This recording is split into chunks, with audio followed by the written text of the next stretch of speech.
Oh my goodness. Okay, welcome to Unit 5. We are lesson 5.1. Our first part is pathways. So our pathways identifying, first of all, are going to be grid pathway problems. So if we take a look at our grid pathways, we've got Tommy is at his house, point A, and wants to walk to his parents' house, point B. How many different paths can he take to get there? So the grid strategy is you always write the number 1 above the grid lines and to the left.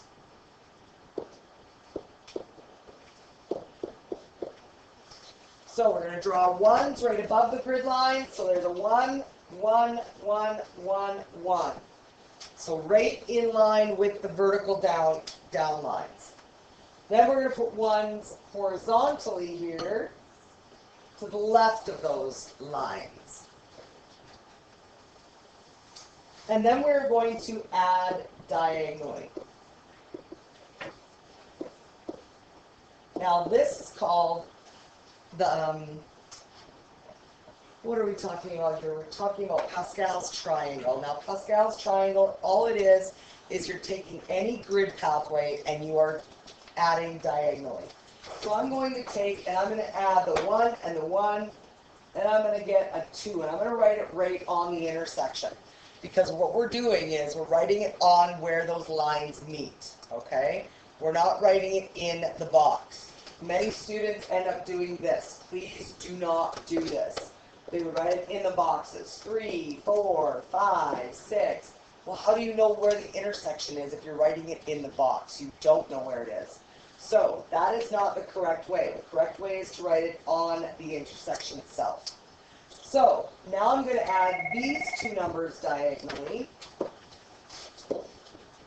So we're going to add diagonally, and now these two are going to add and make a 3. So a 3 is going to go there. And the next two are going to add and give us a 4.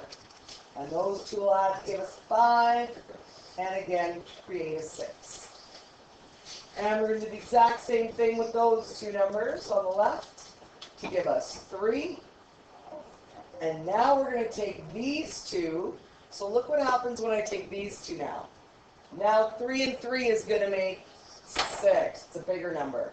And 6 and 4 make 10. 10 and 5 make 15. 15 and 6 make 21. Okay? Now we go down, same thing here. 1 and 3 make 4. 6 and 4 make 10. 10 and 10 make 20. 20 and 15 make a 35. 35 and 21 are going to make a 56. So to get from point A to point B, there are 56 different routes.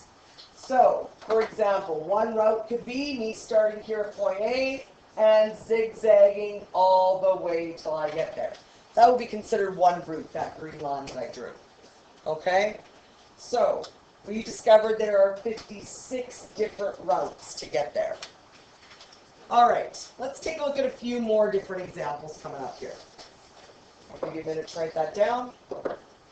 Okay, let's take a look at a few more examples.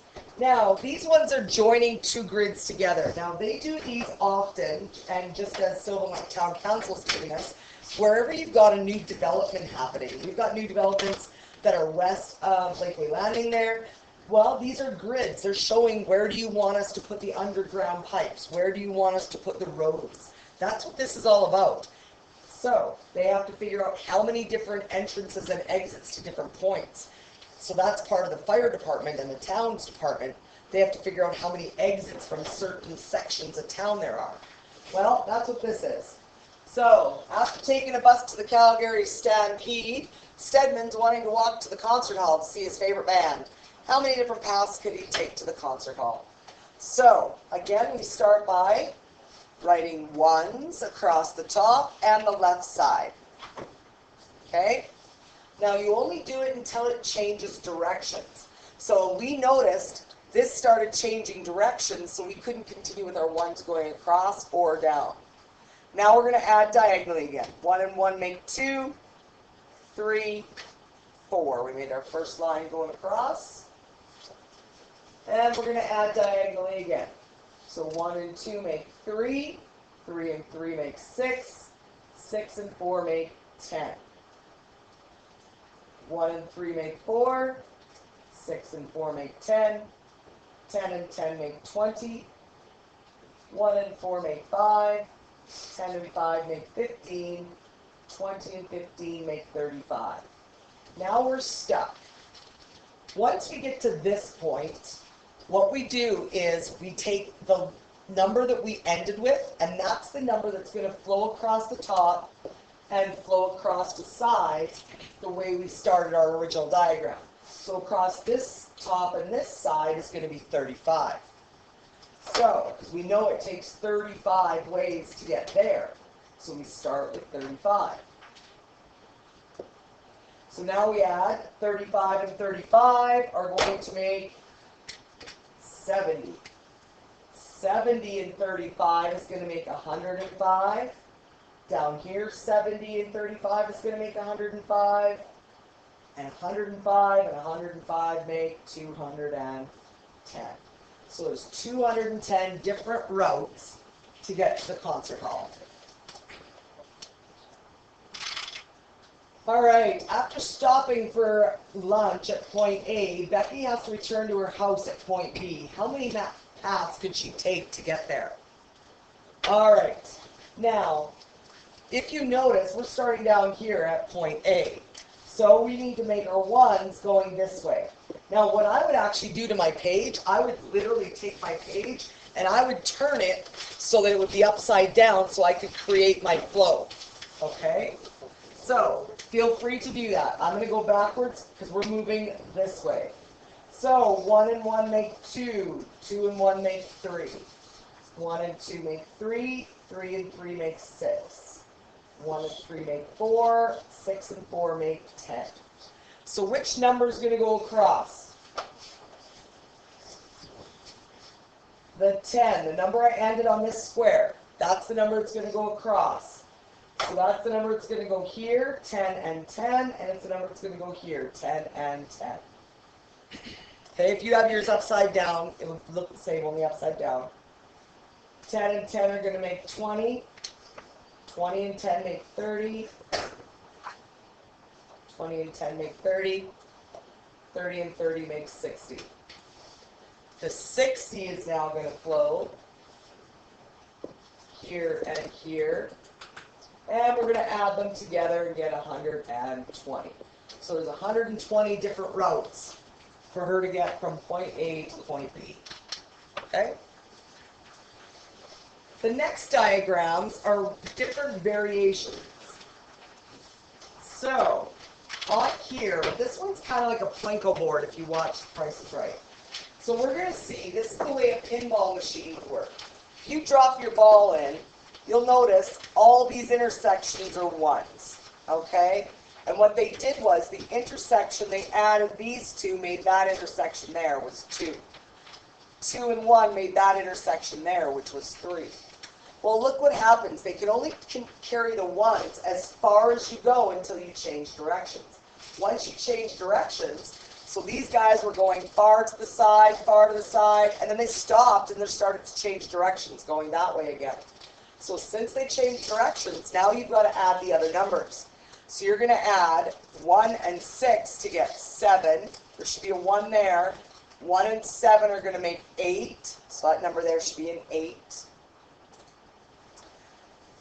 6 and 15 is going to give you 21. 15 and 20 is going to give you 35. And we're going to have another 35, 21, 7, and a 1. And again, this is just Pascal's triangle. So this is on these little dots. Okay, those little intersection points. So now the first one going down this side is going to be an 8. And he's going to add to what the 7 and 21 make. 7 and 21 make 28. Do you want me to make that one bigger? Do you want me to blow it up? Yeah, okay. I'll put him to his own slide. I'll make him bigger. I'll just throw him off just so that you can see the difference. Okay.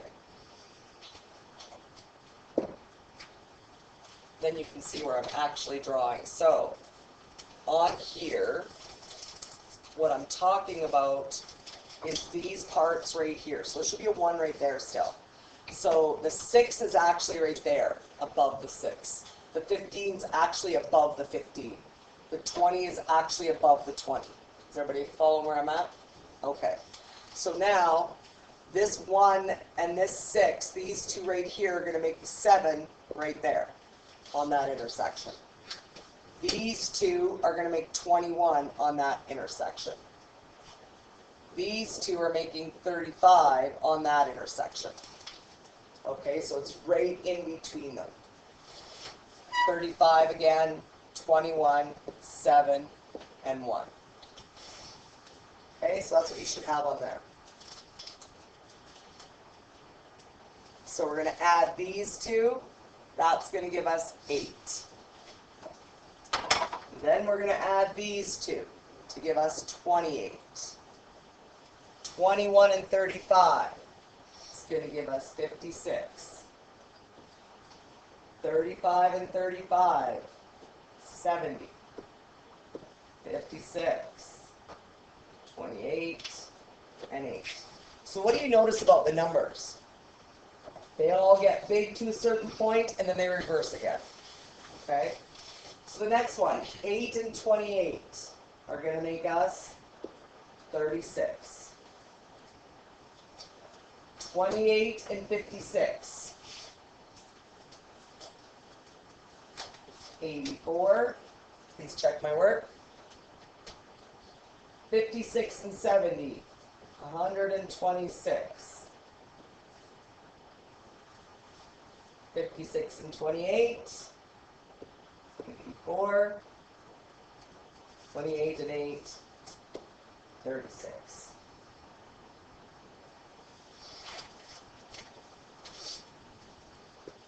$120.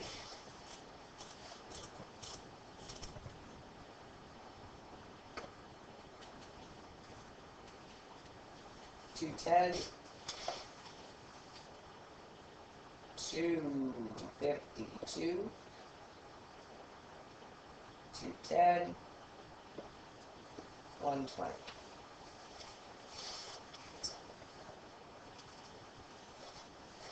Same idea here. 330.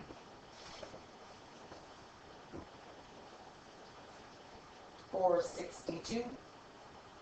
462. 330.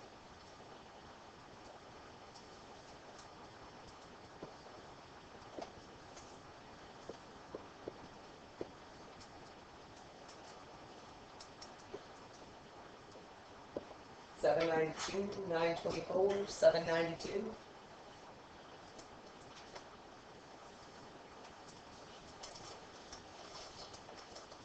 $924 and $792. I'm not sure. 1716. Can we double that? What's our total? 3432. Yeah. That's a lot of pathways. But that's why, if you take a look, and just think, if we had made it a specific grid, that's Plinko for you. That's why it's so hard to win at Plinko on that game show. All right, I'll give you a minute to finish writing those down, and then we're going to move back to the other diagrams.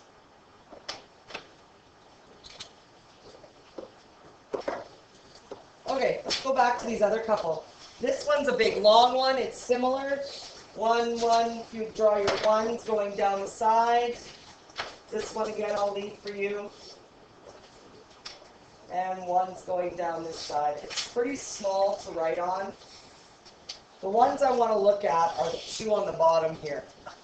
Now, we've got a checkerboard grid.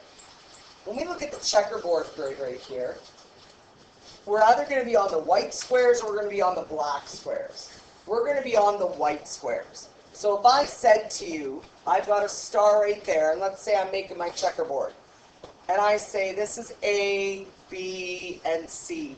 How many different ways are there for my object to get to A, B, or C if I have to stay on the white squares? Well, that means you would stay on the white squares and adding diagonally. So these would all be 1s going down, and this would be a 1. And now we would add to get the 2. Now, when you stop and we change directions again. So, these 2 are going to make a 3, those 2 make a 4, those 2 make a 5. But on the left-hand side there, it ran out of room. So this 2 has to slide down. And now the 2 and 3 are going to make a 5. And the 5 will slide down. And the 5 and 4 make 9. If I wanted to know how many different ways could my token get from the top to A, B, or C, all I would do is I would add the totals. So it would be 19. So what are the chances of it coming down point A? You'd say 5 and 19 for probability. For B, 9 and 19. C, 5 and 19. A or C, 10 and 19. Okay? This one looks a little bit kind of like a beehive. You would put 1s right down until it changes directions. Same going on the left. And now we're going to add the 2 above to get the answer for the 1 below. So these 2 are going to add to make a 2. These 2 add to make a 3. Those 2 add to make a 3. 1 and 3 add to make a 4. 3 and 3 add to make a 6. 1 and 3 add to make a 4. And we keep going. 1 and 4 make 5. 10, 10, 5. 6, 50, 20, 50, 6. And the last one.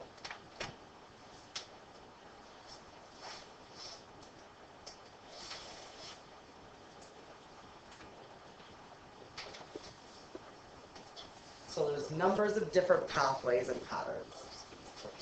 Okay, these ones are for you to give a try, okay? I'll give you time to do those later. I'd like to take a look at some other types of pathways. So let's take a look at non-grid travel pathways. So those are grid pathways. We want to look at the non-grid pathways. So non-grid pathways can be set up 3 different ways. So we could see them as loops, loop diagrams. And when we have a loop diagram, what we do is we count how many lines, I guess, or roads there are from one point to another point. So I count these guys would be 2. I count these lines would be 3. To get the total amount, you would multiply them. I would take 2 times 3. So the total here would be 6, 2 times 3. And if I'm not sure, you could now do it in this chart.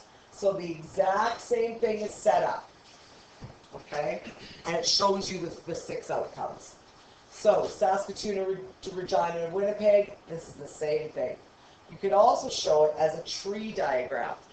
So there's 3 different representations to show one travel diagram. Okay? So those are non-grid pathways. So let's look at one that's literally on a map. So if we look at the one near the bottom of your page, we've got David, and he lives in Winnipeg. In the summer, he's going to take a sightseeing trip that includes visiting his family in Regina and Saskatoon. He's chose to map out 3 different routes that he could take from Winnipeg to Regina, and 2 he could take from Regina to Saskatoon. So we see the 2 routes here, so there's 2 routes, and we see 3 different routes here. So how many routes can he take? 2 times 3, he's got a total of 6 routes. Let's take a look at the bottom. Now, we've got some that are split. So whenever we get some that are split up, kind of looks like a circle, but we're starting here and generally ending there. And if that's the case, we need to take the above route and the below route. So I'm just going to draw a dotted line. And we want the above route and the below route. The above route means just how many ways possible above the dotted line and below the dotted line. And then we literally add them. So, above, I've got 2 routes here, 3 routes here. 2 times 3 gives me 6 routes. On the bottom, I have a 3 and a 1. 3 times 1 gives me 3 routes. How many routes altogether? 9. Add them up. Okay, so total routes is 9. 6 and 3. Okay, I'm going to give you about 30 seconds real quick. I want you to give those guys a try. Try diagram 1, 2, and 3 there. Push pause now and play when you're ready. Okay, as you can see, the routes, we get 15, 15, and 11. We're now going to move on to the second part. This is part B of our first lesson. This is called the fundamental counting principle. So we call that the FCP. And we've just been doing it, you just didn't know what it was called. So, the fundamental counting principle, the FCP, is a quick way to determine the number of ways that any task can be done using multiple stages. And you multiply the total of each stage.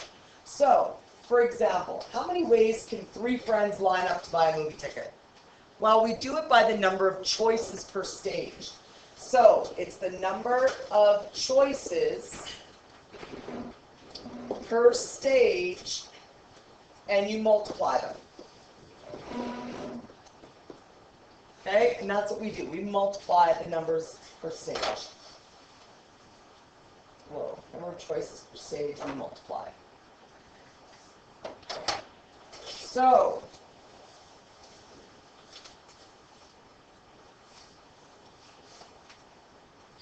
I need 3 volunteers.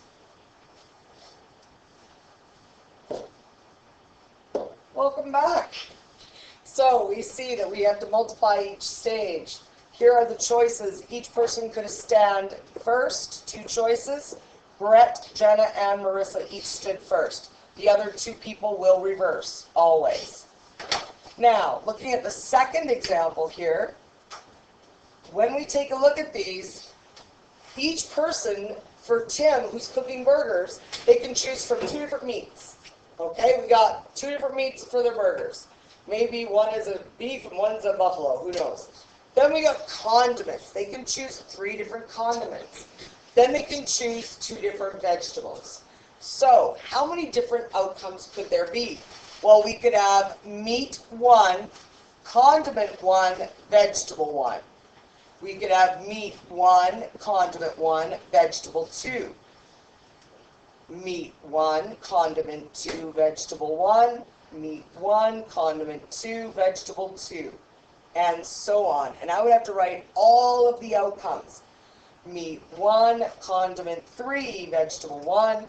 Meat 1, condiment 3, vegetable 2. So there's all of the ones just for meat 1. We would have the exact amount for meat 2 for the number of outcomes. So I have 2 choices for a meat. So I've got meat, condiment, and a vegetable. And we need to multiply the totals for each of them for the fundamental counting principle. This is much easier than taking each one and writing them out. So meat, 2 choices. Condiments, 3 choices. Vegetables, 2 choices. We multiply their individual totals. That's going to give us a total of 12. If we look here, we've got 1, 2, 3, 4, 5, 6 different possibilities just for meat 1. So meat 2 would also have 6 different possibilities for a total of 12. Okay? All right, let's take a look. In summary, the fundamental counting principle, things are joined by the word and. It does not apply if you join by the word or. So therefore, if tasks are mutually exclusive, they involve disjoint sets, which means there can be no overlap. Okay? In order to use the fundamental counting principle, there cannot be an overlap. And if there is, we must subtract it. So that's where we get non-mutually exclusive and the mutually exclusive equations. There's mutually exclusive. Here's the non, because we have to subtract the overlap. All right, we're going to draw a couple examples here. Example 3, we're talking about a soccer team and their uniforms. We have 3 different sweaters, red, white, black, 3 different shorts, red, white, black. How many different variations could they create? Well, we're going to actually start by doing a tree diagram. So we're going to do the sweaters. So the sweaters could be red, white, or black. Sweaters could be red, white, or black. Then we're going to draw spokes off of each of those, because each of those for shorts could be red, white, or black. So the numbers you see are the total numbers of outcomes. So for red sweaters, I have 3 types of shorts. So I could have 3 different types of uniforms if I used a red sweater. If I used a white sweater, I get 3 more. If I use a black sweater, I get 3 more. This final column is our total outcomes. The total possible number of variations. Okay? Now, could I have done that with the fundamental counting principle? Yes. You could have taken the number of sweaters times the number of shorts. 3 times 3 is 9. So you would have got your total number of outcomes. And again, this is with no restrictions. Absolutely no restrictions. We start getting restrictions when we have repeated items. Okay, where we get words with repeated letters, like tattoo and Mississippi. All right, let's take a look at the next one. All right, example 4. A toy manufacturer manufactures a wooden toy in 3 parts. How many different combinations of the toy can we create? Well, part 1, the top color has how many choices? 3 choices. We always want the number of choices possible. Part 2, the middle part can be how many choices? 2 choices, orange or black. And the bottom could be 4 choices. And again, we're going to multiply our individual choices. 3 times 2 times 4. And that's going to give us a total of 24 different little toy, wooden toys I could create with those color variations. Okay? Example 5, for dinner, Marsha could choose from 2 different proteins, 4 veggies, and 2 breads. How many different selections can she make for dinner? 2 times 4 times 2. Good. She can make 16 different choices. Okay, you're just taking the individual totals. So 2 proteins times 4 veggies times 2 breads. 2 times 4 times 2. Example 6. How many ways could Mr. Kennedy make a 4-number password on his iPhone? Aha. How many different digits are there? 10. 0 to 9. So we need to write that down. There are 10 digits, which are the numbers 0 to 9. Okay, so it's 10 digits.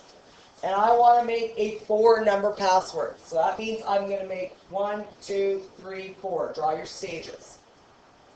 Now, does it tell me that I can't start with the number 0? No, it doesn't tell you that at all. You can have any password you want. You could have 0000 if you wanted, right? So that means that the number of choices you have is 10 choices, 10 choices, 10 choices, and 10 choices. So how many are there? 10,000 different numbers. Now let's take a look. Sylvan Lake has been growing. The prefix, when I first moved here, was 887. Now, if I were to look at the last 4 digits, this is the similar thing, the last 4 digits of the 887. When did Sylvan Lake have to start using a new number other than 887 as its first 4 numbers? As its first 3, pardon me. Because if I had 887 and then my last 3 digits, or 4 digits, right? 1, 2, 3, 4. Once Guys, watch. If 10,000 people live here, that means 10,000 people have the numbers that would go at the end of 887. Does that make sense? So the minute more than 10,000 people move into town, they have to have a new number. So that's why Sylvan ended up with new numbers, because we grew bigger. We grew bigger than 10,000 people. Does that make sense? Perfect. All right, let's move on. What's that now? I think we're 14, 15 in there somewhere. Yep. Number 7. Francis is baking a 3-tiered cake. For the top, you can choose between blue, pink, or green. So how many choices for the top? Top is 3 choices. The middle layer, blue or pink, how many choices? 2 choices. The bottom layer, you can choose black, white, orange, yellow, or green. How many choices for the bottom? 5. How many different looking cakes could he make? Well, 3 times 2 times 5. He could make 30 different cakes. All right. Now Mr. Kennedy's going to make a 10-number password on his iPhone. And he doesn't want to repeat any numbers. So 10 numbers. 1, 2, 3, 4, 5, 6, 7, 8, 9, 10. And it says he doesn't want to repeat any numbers. So let's say he used the number 4 to start with. Okay? So how many choices does he have for the first number? 10 choices. But I used the number 4. So how many choices are next? 9. Well, I used the number 9. How many choices are next? 8. And I used another number. How many are left? 7, 6, 5, 4, 3, 2, 1. And we multiply every one of those together. Okay?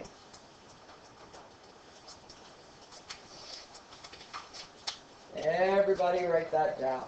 And multiply all those numbers, please.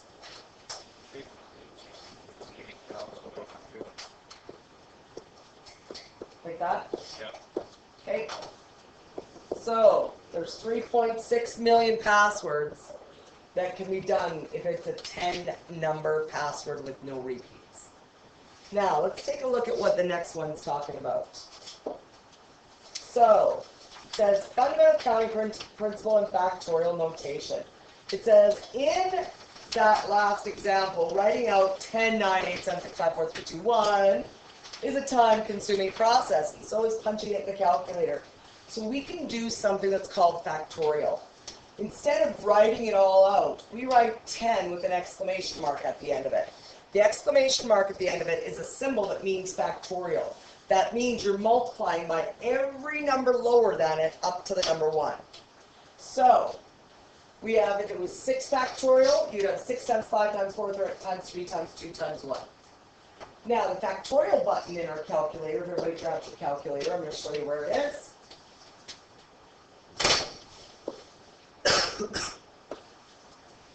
Okay, so the factorial button, if you take a look, we are going to hit our math button, and we're going to go all the way across the top to probability, and it's number 4. Okay? Now, I need to punch the number in first. So I want 6 factorial. So I'm going to go 6, math, all the way to probability, number 4. And I get my exclamation mark. And now it's going to tell me my answer, 720. And that's by taking 6 times 5 times 4 times 3 times 2 times 1. So 6 factorial is 720. There's a whole bunch of these that you're going to get used to seeing. 13 factorial, huge number. So I'm just going to get the calculator to retype that number for me. So I'm just going to go second enter, and then I can go type over top of the 6. And I'm going to put 13. There we go. 13 factorial. Whoa. I know, I'm having a great time over here. My calculator's not working very well. Okay, there's 13 factorial. It's a huge, huge number. Okay, We are into the billions there. All right, let's take a look at these last couple examples here for factorial. So it says if 30 grade 2 students start standing in a line, how many different ways could they stand in a line? Well, think of it when I had the 3 people standing up here. Can I ever repeat a person? No, you can't repeat a person. You need identical objects.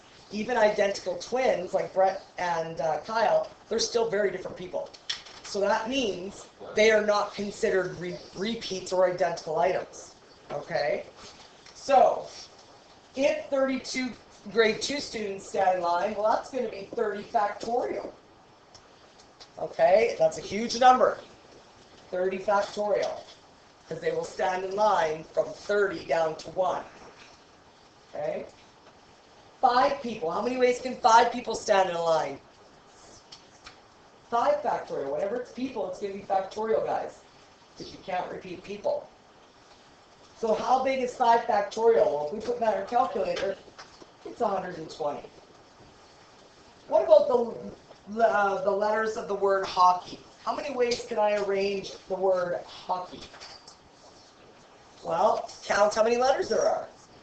1, 2, 3, 4, 5, 6 letters. Make sure they're all different. Yep, 6 factorial, 720 ways. Uncopyrightable. How many letters is that? Uncopyrightable. 15. Yeah, it's 15. So this guy's going to be 15 factorial. That'll be a big number. Number 5, Mr. Kennedy needs to make a seating plan for the 25 students in his class. How many seating plans can he create? 25 factorial. That's why it always takes so long to make seating plans. Because we can put you anywhere. You move one person, they all move. All right, let's take a look at a few more examples here. Oh, I guess that ends that lesson. So that is the end of 5.1. Pathways and fundamental counting principles.